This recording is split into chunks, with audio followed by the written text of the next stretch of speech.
What up, Black and Blue fam? It's your boy Dale here, and I want to close out 2023 by saying thank you to everybody that's tuned into my show for some interesting and much needed perspectives and conversations with minorities in law enforcement.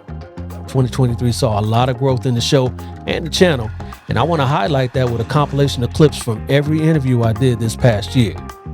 So thank you, all of you, for the support. And hey, y'all, let's keep this thing moving in 2024. Now, out in Columbus, you learning all those vernaculars and neighborhoods and all that out there too? I am. Yes. It's different. It's a little different than Detroit. There's some different vernacular. I still say what up, though. Spent 44 years in Detroit, so that is going to stay with me. But I will say there's a lot of Detroiters that, are in Columbus now. And so they're in areas of city government, like myself and Chief Brian. And so it still feels like home. They're still a part of me from Detroit here in Columbus. And getting to know this culture has been fantastic. Getting to know the different neighborhoods and what makes Columbus unique has been a breath of fresh air for us as well. Because they make those actuary tables thinking that, especially in our profession, that, they only have to pay out for 5 to 10 years, because that's how it was for a lot of years for a lot of people. But, now with wellness and all those sorts of things, we're living longer past our retirement, post-retirement. So, these insurance and annuities have to pay out longer. Yeah, definitely. So, my last 2 years, I was in agenda with all my folks at work to, get a wellness check, go see a cardiologist, sharing my story with them, and kind of enlightening them and telling them, hey, look, we got great insurance. I don't know why you're not taking care of this. There's no excuses. Just get yourself checked out. So a few people came up to me afterwards and said, hey, I took your advice and went to the doctor, even though I didn't feel anything was wrong, but that they did find something and now they fixed it. So I appreciate you sharing that experience with us. So it's about sharing that olive branch and helping out others. Definitely. Being a white police officer and you have to take a black person's life, my Lord, look out. Yeah. Look out, because it's coming. It's coming. So when I frame it that way, because that's the way me and my daughter talked about it, it's like, well, why would I want to become a police officer? If all of these things, all of these negatives are present, and there's a lot of positives, but these negatives are what are being focused on right now in the media and in trainings and stuff and things of that nature. Is there something else out there for me I can do? That's the question that comes. Is there something else I could do besides officer? So we have to figure out as law enforcement where we're headed. Where are we going? What do we want to accomplish? I felt it was my obligation and duty as a black leader with these young, aggressive and go-getting officers to say, hey, we could still go do law enforcement, but we do it in a compassionate way, right? You don't have to be a jerk to people. We don't have to be condescending to people, but we can still go out and deal with the violent crime and the guns and the drugs and all the things that, these young cops want to go do, but do it in a respectful manner, particularly, post George Floyd and all the other things going on. We do it in a manner that is acceptable and the community sees it as legitimate. I think that it's unfortunate that we look at those issues and the only lens that we look at it from is the issue of race, where I don't believe that that's the only dynamic at play. I think that a lot of times it's a training issue. A lot of times it may be a personnel issue. Like I would be interested to examine some of those things and look at what other discipline issues did the involved officer have prior to, what training issues did they have prior to, what's the agency's management style and expectations. There's a lot of things that come into it, and then if it just happens to be a white officer and if it just happens to be a black suspect, then that becomes our only focus. And I think that part makes it an unfortunate loss of an opportunity, because now we're not talking about those other relevant issues. We're not talking about training. We're not talking about management. We're not talking about leadership. We're only talking about race. and then we lose the ability to move forward in a more productive way.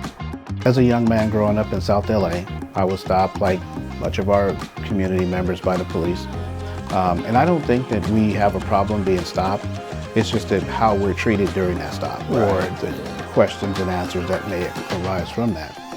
But for me, in South LA, I was stopped by, some good partners of mine who were in LAPD. It wasn't these folks, right? It was folks way before them. And I felt like the treatment was just not just. And so I recall a time where I went home and I shared with my father what happened. They took me home. I'm in the backseat of a police car. And he said, "That's not my son." And at the end of that contact, where they were taking me to jail, they took me back to my car. When I got back home, my dad said, "You can't be so frustrated that you want to go down and talk to a supervisor," which I did. I knew a supervisor. He said, "You just got to join them." So once I joined the profession, he said, "That's how you change it from the inside." So interesting start for me. I was born in South Korea. So when I turned 2 years old, I was born in Incheon, South Korea. 2 years old, my family immigrated to Detroit, Michigan, and we wanted to get the American dream, and that's what happened. So we moved to Michigan, Detroit, Michigan, and I grew up there, went to my school there all the way up to high school. We ended up moving down to Florida, did a little stint down here, and that's where I first got my taste of sun, sand, beaches, and that kind of hooked me. We moved back up to Michigan, spent a few more years there, got married, raised 2 little girls up there, and decided this is something I always wanted to do. This is my second career. I started out at Ford Motor Company, did that for 12 and a half years. It just wasn't a fulfilling career. So I decided to go after what I always wanted to do since I was a little kid. And here I am. So 16 years later, I'm still with the Orlando Police Department and still loving it. The gang unit at that time had served a search warrant at a white supremacist location. And one of the signs that was taken during evidence, it said nothing but whites.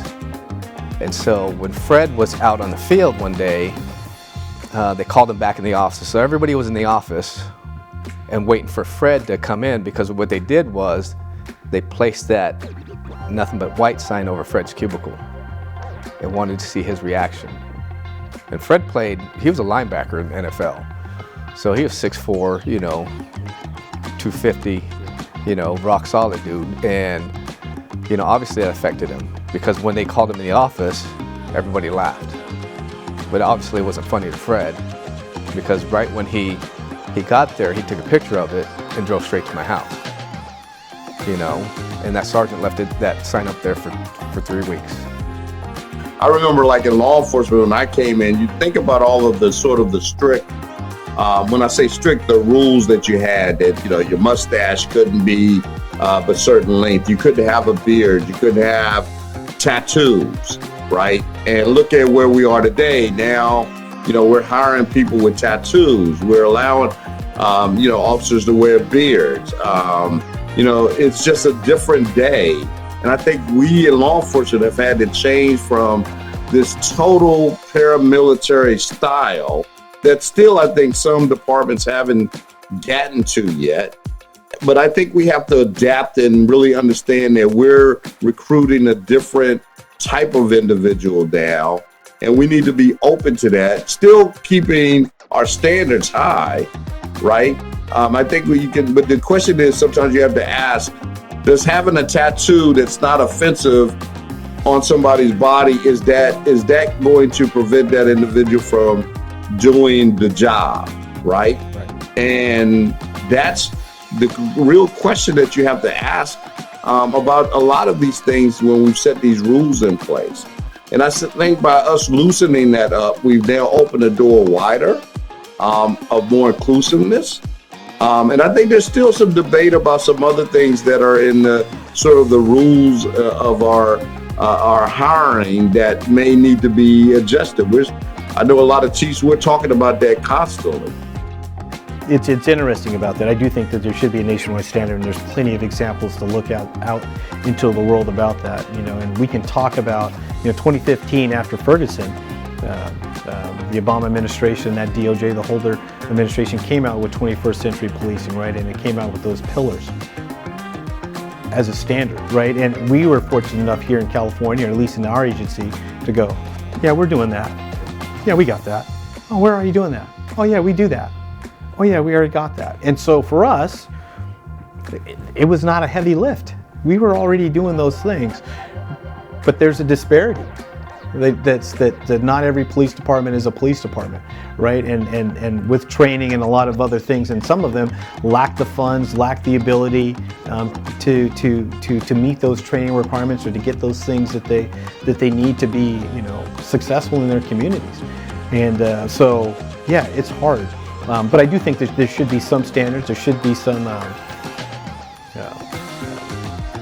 basic standards on how we do work and what we do and how we do it, because we all can look at police videos and we see them now, right? They're plentiful. Go on YouTube and you can see, police officers doing badly. I wish there was a YouTube channel of police officers doing their work good and professionally, like we do. There is one. It's called Black and Blue. That's right, right? But 99.9% of the time, we're doing the right thing, right? And officers are doing the right thing throughout the country. Right, we're putting ourselves out there. We're saving lives. We're stopping and arresting criminals.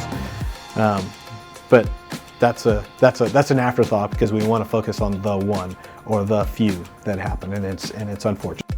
I think being in law enforcement for as long as I've been, I've seen some things, obviously, and I believe the scales of justice has been in balance for a long period of time. Okay.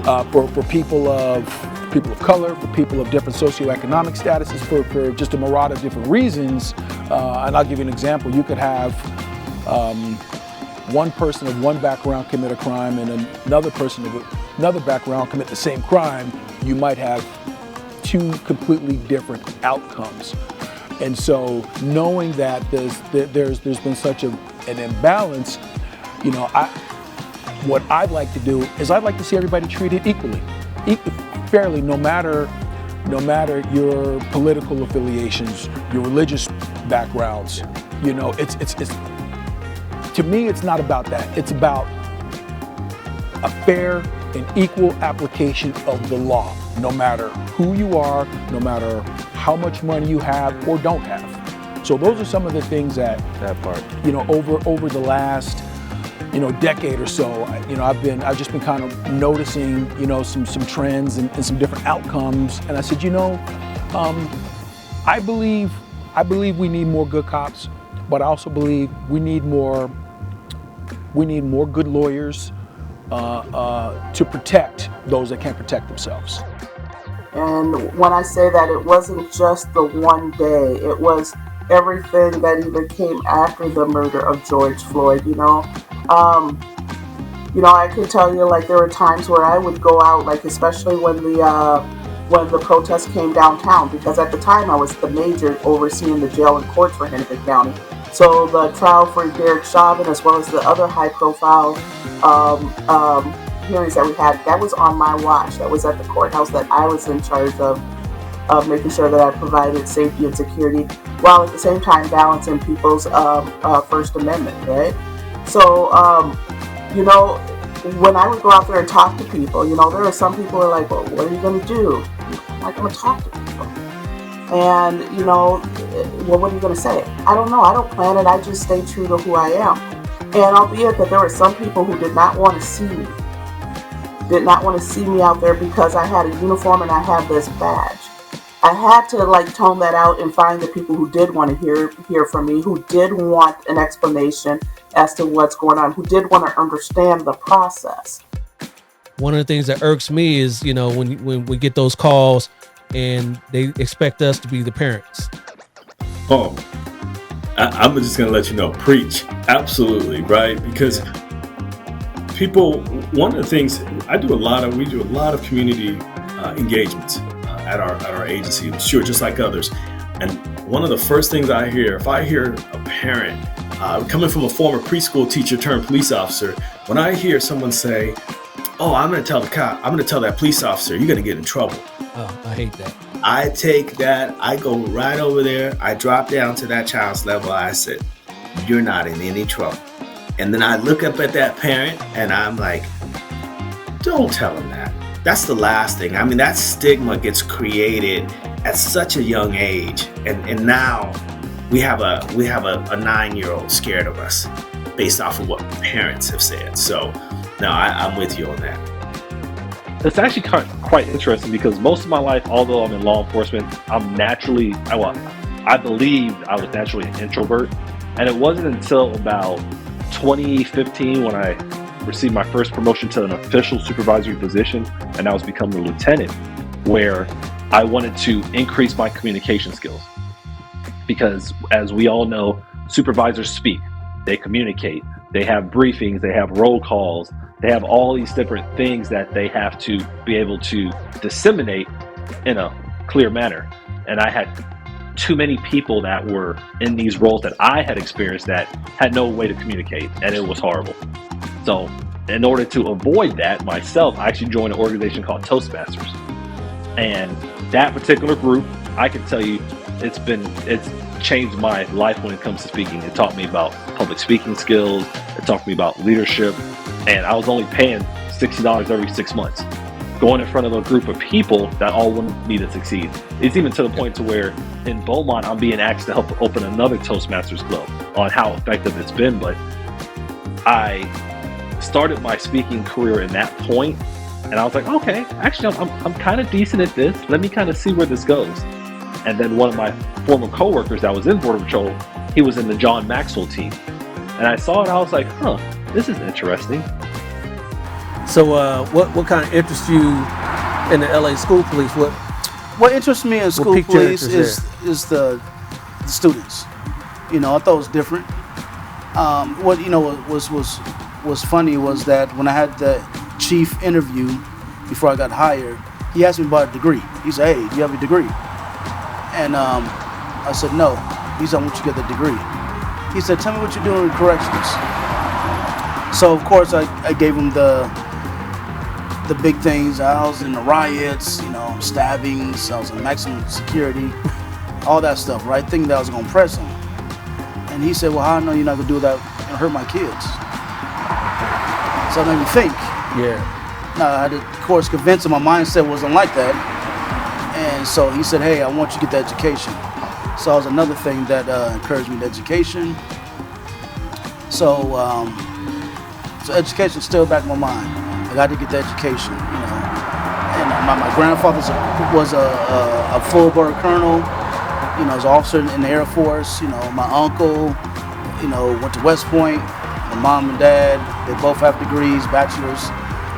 My sister, I said, I got to get my education. But when we came in and we had like an older generation of males, they just didn't want to have anything to do with you. They just wanted to really act like, why are you here, for one? And then they just couldn't wrap their mind around helping you at all. And so it didn't take until I got into the Stockton Command, and I had to respond to quite a few things on my own. Overturned big rigs, cars all over the road, like the whole thing like you see in a movie, everything shut down, and it would be my scene. And people would roll by and be like, "You got this," and then keep on going. Versus get out and help you. And it took a while before like a few of the senior officers started to say, "Man, she can hold her own, she can do her own work." And they invited me to a choir practice to have a soda after work. So I'm a non-drinker. I debated on was I going to say yes or no, but I knew it was a make or break point. And so I said yes and literally had a soda. But it was that opportunity for them to kind of get to know me more personally, and for me to not be so armored up against them all the time, because I was just like, man, they just, you create this us versus them versus us. It's us, but we're us versus them. And it was just a big defining moment. And to this day, I credit my growth in becoming a better officer because of those senior officers once they let me in, because they were working twice as hard as I was working out in the Valley, twice as hard as I'd ever thought about working in the Bay Area. These people were working hard. The reason I went and got my degree was, I wanted to be a professional investigator. I always wanted to be a detective. The street cops, man, that's some hard work, day to day. Absolutely, we couldn't do without. But I knew I wanted to be an investigator. I wanted to be, sneaking around corners and doing all that cool stuff. And so it allowed me to put myself and kind of move to certain agencies that gave me the opportunity. Eventually, I worked for an agency, Gwinnett County Police Department, that really opened up and gave me the opportunity to work on some serious complex investigations. It gave me an opportunity to work with DEA. And eventually, I crossed paths with several agents on some of my cases. You need to come over here, and this is all we do, and we have a lot of fun, and really sold it to me. And I was like, okay, I didn't. At the time, they were making significantly less. But fortunately, I was able to make that jump and not worry about it. I saw the big picture, like, man, this is a glorious agency with a standing mission, and seemed to be, some great people. So I was able to kind of move and follow that path. Well, the funny thing about that is, when I was a kid, my mother always wanted to be a police officer. Okay. And she used to watch all these cop shows when I was a kid. And I know I'm going to date myself now. I'm going to tell everybody my age, but we watched Hawaii Five-0, and I'm talking about the original Five-0, Book of Dano, Hawaii Five-0. Yep. The FBI, The Color, The Untouchables. We used to watch all of those shows, and every single time I'd just be glued to the TV. And I knew just from watching those shows that I wanted to be in law enforcement. And I actually had one of two choices. It was either going to be law enforcement, or I was going to be a roller derby skater. And the roller derby skate thing didn't pan out, so here I am. Wait, what a roller? We got law enforcement or a roller derby? We can't just gloss over that. What's the story there? My mother was very active with us. She used to take us places, teach us how to, she taught me how to bike, she taught me how to skate. And she used to always take me skating. Twice a week we go skating. So I was big on it. It was one of the things I loved. And then she took me to a live roller derby event. And I said, that's it, I want to be a roller derby skater. So it was one of the two, either law enforcement or roller derby. And so I chose law enforcement. That I had a great sergeant when I was back in investigations who he and I, we would get together, and he kind of played the bad guy. I was the good guy, but we were able to build dialogues. But he taught me, a lot of things in retrospect to, building a rapport, with someone and being able to talk to them, and just establish that relationship. Obviously, I'm a big sports guy, so a lot of times, depending on who the individual was, that was kind of like the icebreaker, talking about sports and those things. But at the end of the day, my mother, my grandmother, they always taught, no matter how heinous the crime is or whatever it is someone's done, that's still someone's child. And they still deserve the same dignity and respect that anyone is due. I did an internship when I was in law school at the local DA's office, and I sat in on a preliminary hearing of a domestic violence victim testifying. And I knew then that I didn't want to be in a position that I felt wasn't opposed to a victim. Not anything against criminal defense attorneys, but personally, I didn't want to be in that position. So that piqued my interest in prosecution. And then that was coupled with an experience that I had years earlier with an encounter with law enforcement that I didn't feel was handled, taken as seriously as it should have been. And so those two things kind of pushed me toward prosecution.